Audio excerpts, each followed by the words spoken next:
Elektra is one of those characters that was really popular in the 80s and 90s, but didn't stay relevant in the 21st century. She was in the 2003 Daredevil movie, but her 2005 spin-off was universally hated. But now with her back in the spotlight in the Daredevil Netflix show, let's take a look back at her history. Elektra Natchios, the daughter of a Greek ambassador and his wife, who was murdered while Elektra was still in the womb. Because she was the child of a high-profile diplomat, Elektra was forced to study martial arts as a means of self-defense. The young girl was naturally gifted, and even though she loved her training, she instead chose to study political science at Columbia University. It's here where she met fellow student Matt Murdock, the man who would later go on to become Daredevil. After exchanging like 2 sentences with her, Matt asked Elektra out, but she shot him down because he was blind. But hey, Matt wanted to get laid, so he revealed his powers and athletic abilities to this girl that he literally just met. Oddly enough, it worked out and the two of them instantly fell in love. Until one day, when Elektra and her father were abducted and held hostage by terrorists. Matt attempted to rescue them as soon as he found out, as his first act as a vigilante. This is also one of the things that eventually inspired him to become Daredevil.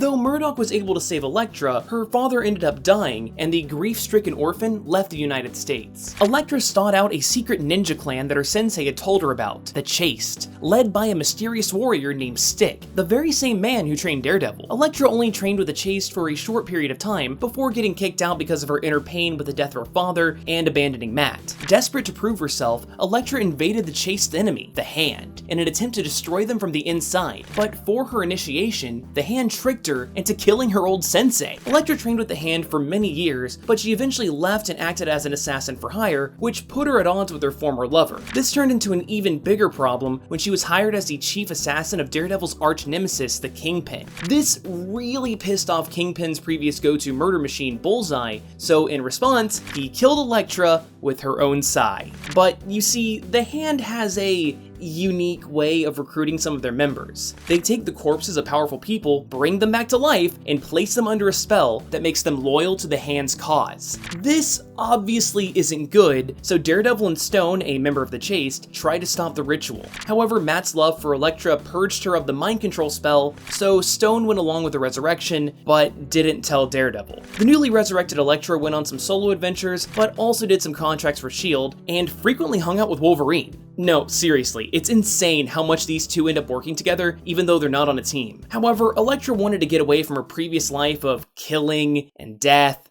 and assassination, and murder, so she decided to turn over a new leaf and become a hero, complete with a spiffy white costume. This didn't last very long, and she went right on back to her old ways, even to the point of doing freelance work for S.H.I.E.L.D.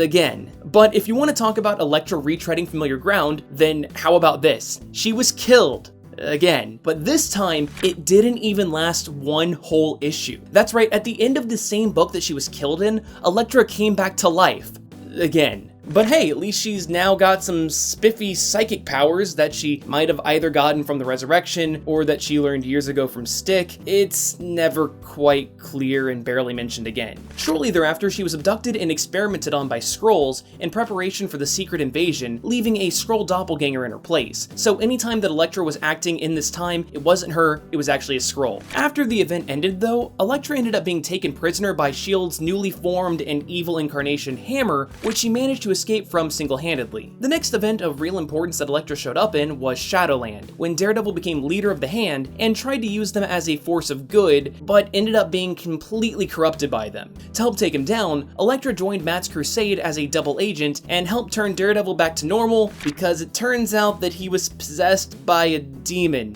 You know, as one does when they take over an evil ninja clan. Almost immediately afterwards, Elektra had a stint with the Heroes for Hire before being recruited by Red Hulk as a member of the Thunderbolts, where literally everybody has this red motif thing going on for some reason. The team mostly dealt with getting rid of deadly gamma technology, and in one such instance, it was revealed that Elektra's long-lost brother was actually a terrorist dealing in those weapons. When it came to finishing off her brother, however, Elektra wasn't able to follow through. Thankfully, she had been sleeping with the Punisher for quite a while, so he ended up taking care of that for her. That finally brings us up to the time of this recording, where Elektra is of course back to being an assassin for hire, but she ended up destroying one of her main employers, the Assassin's Guild, after they turned on her. These days, Miss Natchios tends to operate as a supporting character, but maybe she'll get another solo series someday. For now, if you want to read more about Elektra, I'd recommend picking up Daredevil, the Man Without Fear, The Thunderbolts, and the Marvel Now run of Elektra. But as always, now it's time for a vote. What would you like to see a video on next? Elektra's Thunderbolt lover, the Punisher, or those pesky ninjas, the Hand? Click to cast your vote, or tweet me at TrailerDrake. But hey, if you want to learn more about Elektra's first love, then just click that annotation right there to check out my video on the history of Daredevil.